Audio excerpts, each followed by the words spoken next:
இங்கே நம்ம ஹீரோயின் சின்ன வயசுலேருந்து அம்மா அப்பா எல்லாம் ஆசிரமத்தில் தான் வளர்ந்துருப்பாங்க. அதுக்கப்புறமே ஹீரோவை லவ் பண்ணி ஹீரோ வீட்டை எதிர்த்து 2 பேருமே மேரேஜும் பண்ணியிருப்பாங்க. இப்போ ஹீரோவோட தங்கச்சிக்கு 2 வருஷம் கழிச்சு கல்யாணம் அப்படிங்கறனால ஹீரோயின் எப்படியாவது வீட்டுக்கு கூட்டு போய் எல்லாரையும் சமாதானப்படுத்திடலாம் ஹீரோ வந்து வீட்டுக்கு கூட்டு போறாங்க. அங்க போனா ஹீரோட அப்பா இன்னுமே கோவமா தான் இருப்பாங்க. ஆனா ஹீரோ வீட்டில் உள்ளவங்க எல்லாருமே ஹீரோயினை நீங்க எந்த ஆட்கள் எந்த ஊர் அப்படின்ட்டு கேள்விக்கு மேல கேள்வியா கேட்டுட்டே இருப்பாங்க.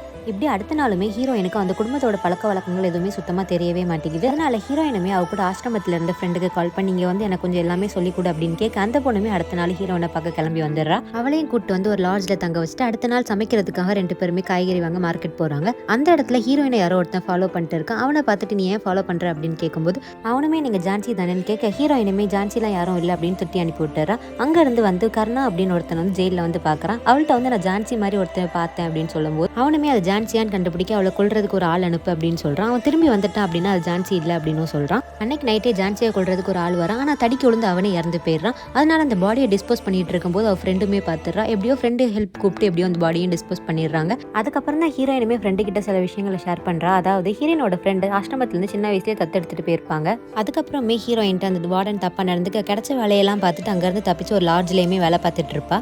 அந்த இடத்துலையுமே ஹீரோயினுக்கு பாதுகாப்பு இல்லாமல் இருக்கு. அந்த நேரத்தில் தான் அரசாங்கத்தை எதிர்க்கிற பெண்கள் ஆதரவான ஒரு கூலிப்படை அங்கே வந்திருக்காங்க.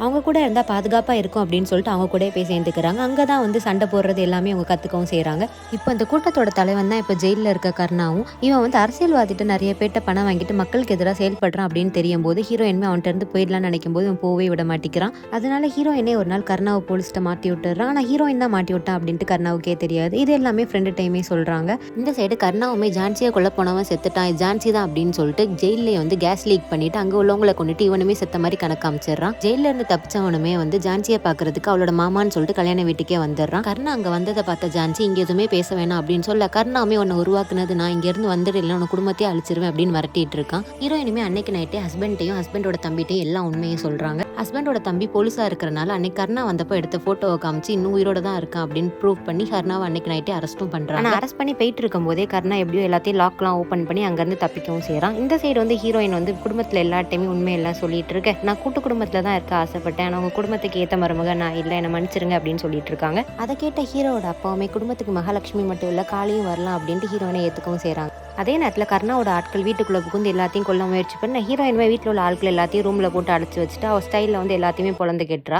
இப்போ வீட்டுக்குள்ள வந்த கர்ணாவுமே ஹீரோயினை போட்டு அடிக்க ஆரம்பிக்க ஹீரோயினுமே அன்னைக்கு ஒன்று நான் போலீஸ்ல பிடிச்சி கொடுக்கும் போதே உனக்கு கொண்டிருக்கணும் அப்படின்னு சொல்லிட்டு கர்ணாவே வந்து கத்தி எடுத்து ஒரே குத்தா குத்திடுறா. அதுக்கப்புறம் கொஞ்சம் மாசத்துக்கு அப்புறமே ஹீரோயின் நல்ல குடும்பத்துக்கு மருமகளாகவும் யாராலையும் பிரச்சனை வந்தா ஜான்சியாவும் மாறுவா அப்படிங்கிற மாதிரி கதையை முடிக்கிறாங்க.